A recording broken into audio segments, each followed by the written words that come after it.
கர்த்தருக்கு ஸ்தோத்திரம். இன்றைய வசனம் யோபு 36 இதோ தேவன் மகத்துவம் உள்ளவர், அவர் ஒருவரையும் புறக்கணியார், மன உருக்கத்திலும் அவர் மகத்துவம் உள்ளவர். யோபு 36 இதோ தேவன் மகத்துவம் உள்ளவர், அவர் ஒருவரையும் புறக்கணியார், மன உருக்கத்திலும் அவர் மகத்துவம் உள்ளவர். என் வசனம் ரொம்ப அழகாக சொல்லுது. நம்ம தேவனை பற்றி, இயேசுவை பற்றி என்ன சொல்கிறாங்க அப்படின்னா, வசனம் என்ன சொன்னால், தேவன் மகத்துவம் உள்ளவரா, அவர் ரொம்ப பரிசுத்தர், அவர் ரொம்ப தூயவர். ஆமென். அவர் என்ன சொல்கிறாங்கன்னா, அவர் யாரையும் புறக்கணிக்க மாட்டாராம். நம்ம தோற்றத்தை பார்த்து அவர் புறக்கணிக்க மாட்டார், நம்மளோட ஸ்டேட்டஸை பார்த்து அவர் புறக்கணிக்க மாட்டார். அவர் நம்மளை புறக்கணியாத தேவன். ஆமென். நம்மளை ஒதுக்க மாட்டார். நம்ம எவ்வளோ பெரிய பாவியாக இருந்தாலும் இயேசப்பா நம்மளை மன்னித்து ஏற்றுக்கொள்வார். ஆமென். அவர் யாரையும் வெளி தோற்றத்தை பார்த்தோ, இல்லை அவங்கக்கிட்ட இருக்க பணத்தை பார்த்தோ, அவங்க ஸ்டேட்டஸை பார்த்தோ அவர் நேசிக்க மாட்டார்.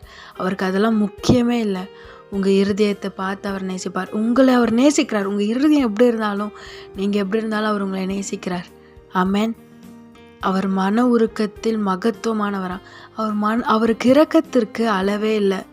இன்றைக்கும் நினைக்கிறீங்களே, ஏசப்பாக்கெல்லாம் என்ன பிடிக்குமா, ஏசப்பா நான் நேசிப்பாரா அப்படின்னு நினைக்கிறீங்களே. நான் எவ்வளோ பெரிய பாவியை நேசிப்பாரா, என்கிட்ட பணம் இல்லை ஏசப்பா நேசிப்பாரா, நான் பார்க்க நல்லாவே இல்லை ஏசப்பா நேசிப்பாரா அப்படிலாம் நினைக்கிறீங்களே. ஏசப்பா சொல்கிறார், நான் உன்னை நேசிக்கிறேன், என் சாயலாகவே என்ன மாதிரி நான் உன்னை உருவாக்கினேன், உன்னை நான் நேசிக்கிறேன், நீ எப்படி இருந்தாலும் நான் உன்னை நேசிப்பேன்னு சொல்கிறார். ஆமென். வெள்ளையாக இருந்தாலும், கருப்பாக இருந்தாலும், ஹைட்டாக இருந்தாலும், ஷார்ட்டாக இருந்தாலும், எப்படி இருந்தாலும் நம்ம ஏசப்பா பார்வையில் அழகானவங்க.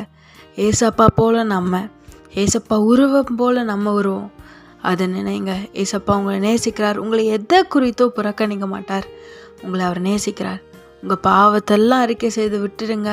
புது வாழ்க்கையை ஏசப்பாக்குள்ளே ஸ்டார்ட் பண்ணுங்க. நிச்சயமாக ஏசப்பா உங்களை ஆசீர்வதித்து உயர்த்துவார். ஆமென்.